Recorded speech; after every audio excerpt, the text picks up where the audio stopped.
ദൈവനാമത്തിന് മഹത്വമുണ്ടാകട്ടെ. യെശയ്യാവ് 62:8-9. ഇനി ഞാൻ നിന്റെ ധാന്യം ശത്രുക്കൾക്ക് ആഹാരമായി കൊടുക്കയില്ല.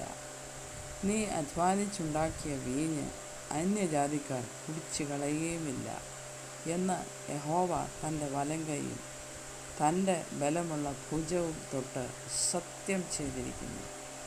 അതിന് ശേഖരിച്ചവർ തന്നെ അത് ഭക്ഷിച്ച് യഹോവയെ സ്തുതിക്കും.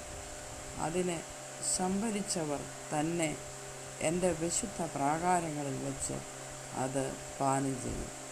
ഈ വചനങ്ങളാൽ ഇന്നത്തെ ദിവസം ദൈവം തമ്പുരാൻ നമ്മൾക്കൂടെ അവകാശമായി തന്നെ സകലതിനെയും സമൃദ്ധമായി അനുഗ്രഹിച്ച് കാക്കുമാറാകട്ടെ. ആമേൻ.